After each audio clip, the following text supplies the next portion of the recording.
Manggarai Timur, tepatnya di Manggarai Barat. Di sini saya akan menjelaskan tentang tantangan etika dan demokrasi di era digital. Baik, berikut materi lengkap mengenai Pancasila di era digital. Yang pertama, tantangan etika dan demokrasi generasi muda yang dapat digunakan untuk pendidikan kewarganegaraan. Pertama, Pancasila di era digital, tantangan etika dan demokrasi generasi muda. Yang pertama, perkembangan teknologi digital telah membawa perubahan besar dalam kehidupan masyarakat, khususnya generasi muda, media sosial, internet, dan teknologi. Informasi memberikan kemudahan dalam berkomunikasi dan berpartisipasi dalam kehidupan demokrasi. Namun, di sisi lain, era digital juga munculkan tantangan etika dan demokrasi. Pancasila sebagai dasar negara dan pandangan hidup bangsa menjadi pedoman penting bagi generasi muda dalam menghadapi tantangan tersebut. Yang kedua, Pancasila sebagai landasan etika dan demokrasi. Nilai-nilai Pancasila mengandung prinsip etika dan demokrasi yang relevan di era digital. Yang pertama, ketuhanan dan hak asasi. Mengajarkan etika moral dan tanggung jawab dalam menggunakan teknologi digital. Yang kedua, kemanusiaan yang adil dan beradab. Menghormati martabat manusia, menolak rebellion, ujaran kebencian, dan diskriminasi di dunia maya. Yang ketiga, persatuan Indonesia. Menjaga persatuan di tengah perbedaan pendapat dan keberagaman di ruang digital. Yang keempat, kerakyatan yang dipimpin oleh hikmat kebijaksanaan dalam permusyawaratan perwakilan. Mendorong partisipasi demokratis yang santun, rasional, dan bertanggung jawab di media digital. Yang kelima, keadilan sosial bagi seluruh rakyat Indonesia. Menjamin keadilan dalam akses informasi dan pemanfaatan teknologi. Baik, yang ketiga, tantangan etika generasi muda di era digital. Yang ketiga, tantangan etika generasi muda di era digital. Yang pertama, menyalahgunakan media sosial, penyebaran hoax dan berita palsu, ujaran kebencian dan provokasi, pelanggaran privasi. Yang kedua, menurunnya etika berkomunikasi, bahasa kasar dan tidak sopan,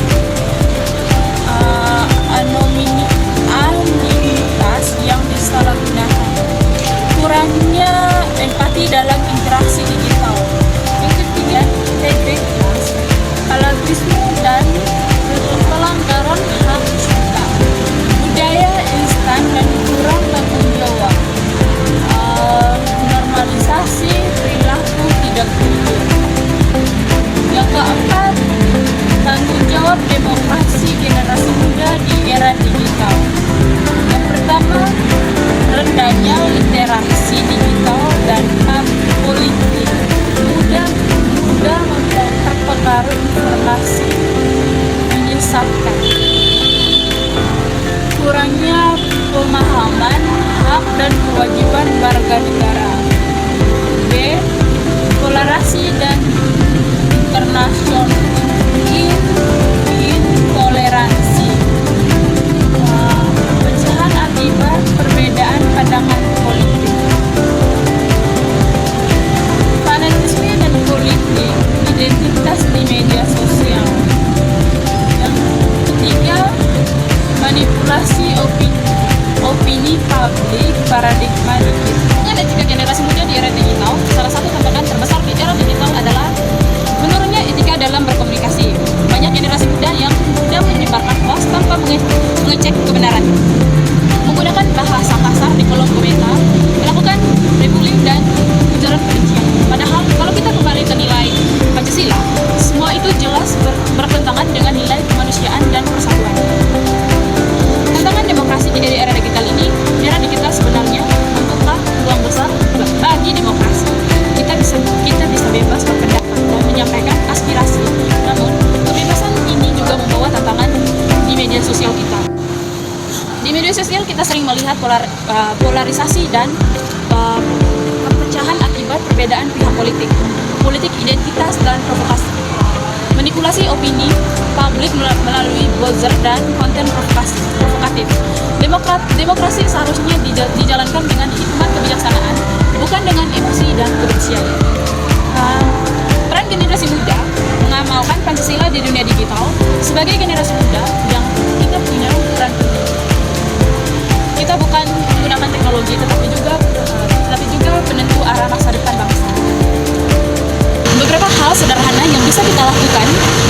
informasi sebelum membagikannya, menghargai perbedaan pendapat, menggunakan media sosial untuk hal positif dan edukatif, menjadi pelopor etika digital yang berlandaskan Pancasila. Dengan begitu, kita ikut menciptakan ruang digital yang sehat dan demokratis. Pancasila tetap relevan, bahkan di era digital tantangan etika dan demokrasi memang nyata, tapi bisa kita hadapi bersama dengan berpegangan pada nilai-nilai Pancasila. Mari kita buktikan bahwa generasi muda Indonesia adalah generasi digital yang cerdas, beretika, dan berjiwa Pancasila.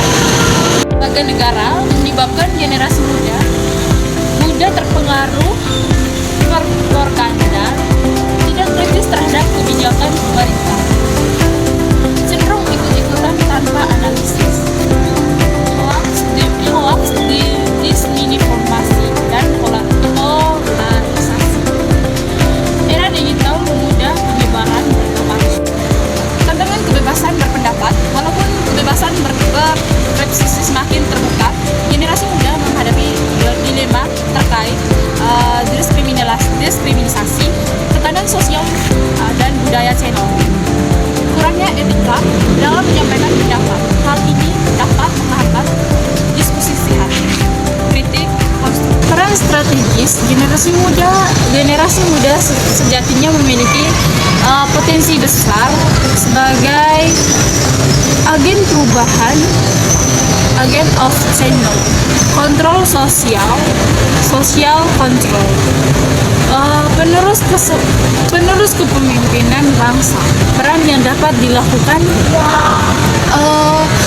menjunjung tinggi etika dalam kehidupan sehari-hari, aktif dalam organisasi dan komunikasi sosial, menggunakan media sosial secara bijak dan bertanggung jawab, meningkatkan literasi digital dan politik, berani menyuarakan kebenaran dengan cara yang santun dan cerdas.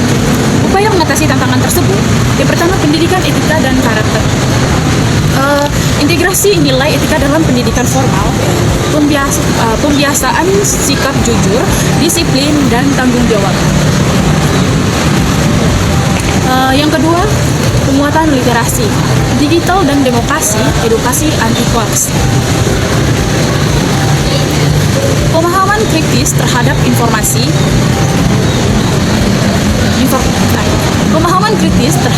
informasi, pendidikan kewarganegaraan yang kontekstual. Yang ketiga, keteladanan dari pimpinan dan lingkungan. Pimpinan yang berintegrasi, lingkungan keluarga dan sekolah yang mendukung nilai demokratis. Tantangan etika dan demokrasi generasi muda merupakan persoalan kompleks yang tidak dapat diabaikan di tengah arus globalisasi dan digitalisasi. Generasi muda harus dibekali dengan nilai moral yang kuat dan pemahaman demokrasi yang matang dengan etika yang kokoh dan partisipasi demokratif yang aktif. Generasi muda dapat menjadi penuh arah masa depan bangsa yang adil, beradab, dan demokrasi.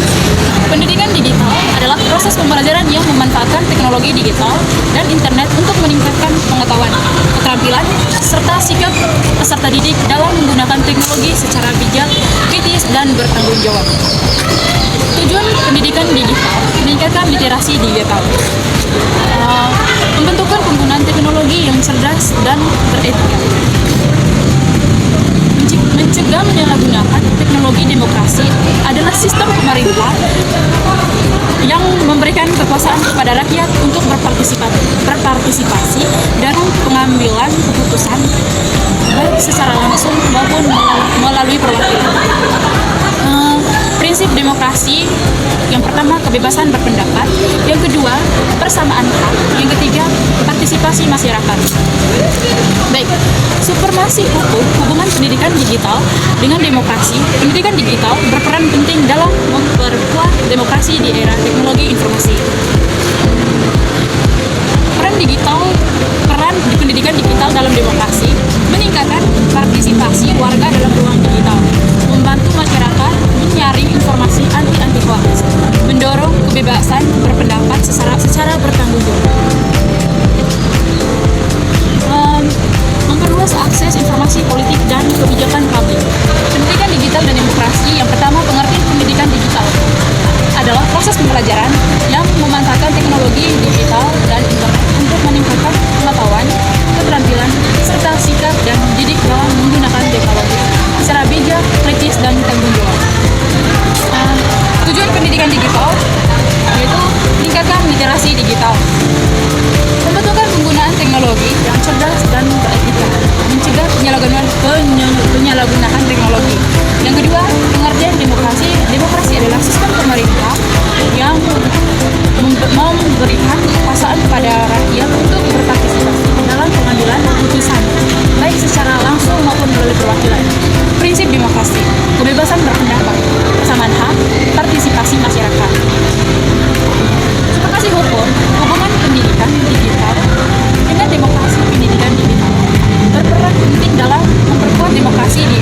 kebijakan publik.